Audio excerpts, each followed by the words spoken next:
I have a couple of online friends I talk to regularly, and you can call me the black sheep in that friend group. I'm the only one not looking for a so-called good woman among all my friends. We always go into heated debates regarding women and relationships. My stance is firm and always remains the same. I'm not looking for a good woman. I'm living the free agent lifestyle until they find me in a house rotting and dead one day. While their views are, I want to find a good woman to be my queen and get married and start a family together. Now we would often argue that there simply aren't enough good women out there to guarantee you'll even get one. And even then, how do you know she'll be good or won't divorce grape you to kingdom come? But in their defense, it would assure me that they would find a good woman, and I'm just being negative, and I should try finding a good woman too. My response would often be that I don't see any of you with a good woman. A woman can play a role until she gets what she wants. None of you guys can show me one good woman, so why would I ever listen to what you had to say? And to that, they had nothing more to say than I'm just bitter and hurt, the classic Shane language. So this got me thinking, are good women extinct? Because when I look around me in the real world and online, all I see are girls and women who are attention gobblers and termites ready to come into men's life and eat it down to the ground, leaving only destruction in their trails. So let's examine whether or not good women exist and if you should even care. Because I know that many of you guys want a good woman deep down, and you're being forced to go your own way because of what modern women have become and are capable of doing to you. To start this conversation on a solid foundation, I wanted to know what a good woman even is because, to tell you the truth, I don't even know what a good woman is. So I decided to go to the one place where I could find the truth. I went to the almighty Google, the god of information, and all the definitions I saw were flat out BS. So just when I was about to give up hope, I remembered there was an ancient book from thousands of years ago that had the information I was looking for. So I basically typed in what is a good woman Bible definition.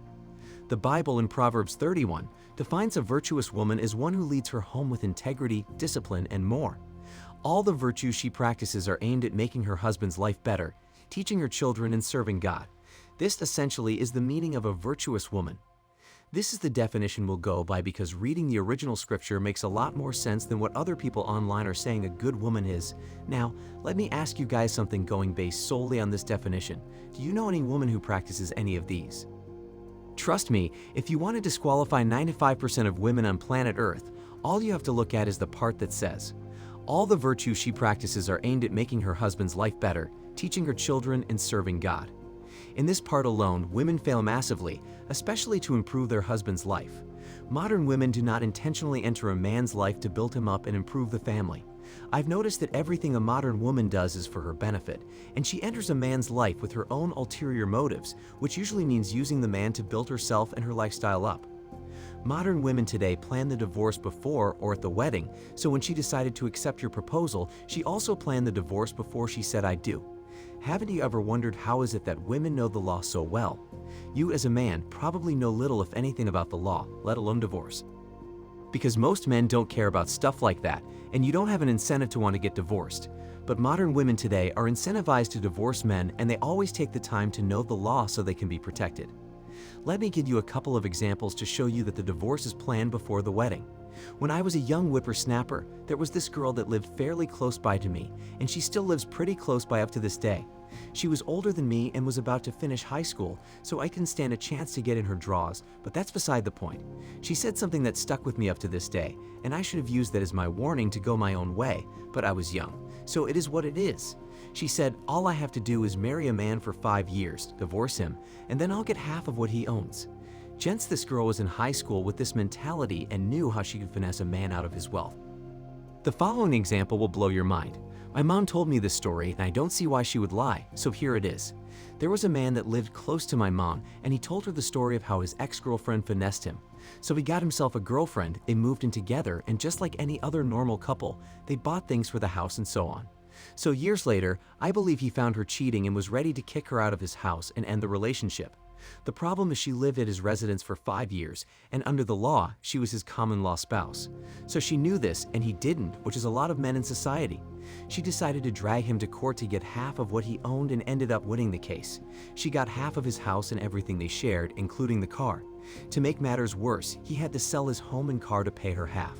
He vowed to never live with another woman ever again. These are just stories, but the point is modern women do not enter your life to make it any better. Always remember that they arm themselves with the knowledge of the law and are not afraid to use it against you because they are selfish. So if you have a woman who is all about her and she doesn't put you first, then she is not a good woman. Let's look at the second part of the definition, which was to teach her kids. Now let's keep the knee in these termites' necks. What are their kids being taught that is to uplift the child positively? Men, a lot of modern women are horrible parents, and that's the truth. Mothers don't want to discipline their children. Mothers are telling young boys it's okay to wear a dress and paint their fingernails, and mothers are telling young girls it's okay to not settle down in their prime, and that they should focus on their education and have fun. If you go outside and look at how the mom dressed and how the daughter dressed, you can see why society is degraded. I have to say that fathers play a role in this, but when fathers have been chased out of the home and the single momhood is rising, I have to blame the women. What more needs to be said? The evidence of poor parenting is in our faces as soon as we set foot outside and look at the young millennials and Gen Z millennials are entitled, lazy, lack discipline, lack morals, lack work ethic, broke, distracted, and on and on. Gen Z, to put it nicely, they are lost with no direction whatsoever. These are the kids that the single moms raised, and I'm supposed to believe these women are good women. In my opinion, single moms by choice, meaning they either kicked the father out of the kid's life or chose the wrong mate, and women who raise terrible kids are not good women. That's my stance on this topic. And the last part of the definition mentions serving God, and I'm going to shed some light on why this is important. A person who does not believe in God, or whatever other religion out there, will most likely not have a moral compass. So in terms of a woman, if she doesn't believe in God, then you have no idea where her morals will come from. A woman who believes in God and the Word might try to live her life according to the Word, so you already know what to expect.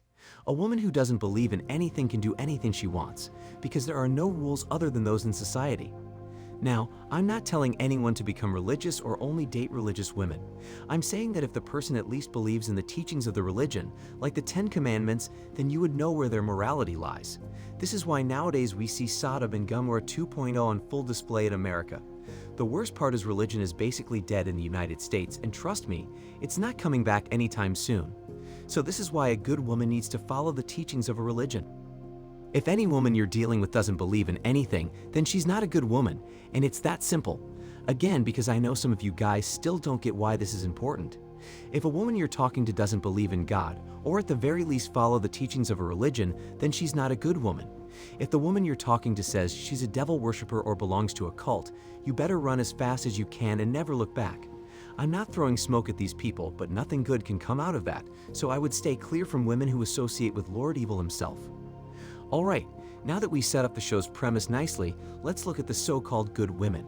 One thing that men must understand is all women wear a mask, and depending on who they choose to be at a certain point in their life, they will change that mask accordingly. So what men do is categorize women to simplify things because men naturally want to add meaning and make things less complex than they already are. The thing with women is that they are constantly changing, especially in these times of progressiveness, so to categorize a woman would be foolish. Most men put women in various categories depending on the woman's behavior. Some common ones are 304s, good woman, prostitute, gold digger, sugar baby, church girl, and so on. The problem with categorizing modern women is you're assuming that the woman cannot change, which is the problem. Back in the old times when shame was still present in society, maybe categorizing women would have worked, but nowadays you can hardly tell who is a good woman from the 304. Women nowadays all wear revealing clothing to some extent, so how do you tell off the bat who the good woman is from the gold digger or the prostitute? Regular everyday women are selling themselves both in the streets and online. You can find that woman working at her 9 to 5 on weekdays and back in church on Sunday. So tell me, how are you supposed to classify her when she's doing so much? Do you see what I mean? It is almost impossible to label her as just one thing and place her in that category because she can always wear another mask. The mask she wears is who she chooses to be at that moment in her life, and she can change it up on you at any time. The mask can represent the persona she decides to play in a given situation or period in her life. For example, we all know what a woman's 304 phase is and the reckless things she does to her body. Look at it like this: while she's in that phase, she is wearing the mask of a 304, and that is who she wants people to perceive her as. However, after that phase is over and now it's time to settle down, she puts back on her good girl mask. And just like a light switch, if you didn't know about her past, she would look like a good girl in your eyes. This applies to all women at all times, no matter what stage in their life that they are in. Never assume a girl is one thing because highly likely she's not. People wear metaphorical masks daily to hide their true selves. The same applies to all women. If a virgin can be a gold digger, only gives backdoor segs and BJ to protect her purity, and still be seen as a good church girl, what would you call her? Think about that one, because I wouldn't know how to categorize her. I think I made my case on why good women no longer exist, because modern women are wearing a mask and portraying themselves as a different person depending on the circumstance. The so-called good women may have been wearing a 304 mask in another state, and you just don't know about it unless it's revealed. So my advice is to assume that the woman telling you she's a good woman is wearing a mask for you and a different one for another man. Stop categorizing women and understand she's wearing a mask. We all are. Smash the like button if you agree with this message, and subscribe for more RP content geared towards understanding women and improving men's lives. Comment below if you think that there are good women out there. I'm really curious to see how many of you gents believe there are still good women left in 2022. And guys, remember, a mask is used as a disguise, so don't be fooled.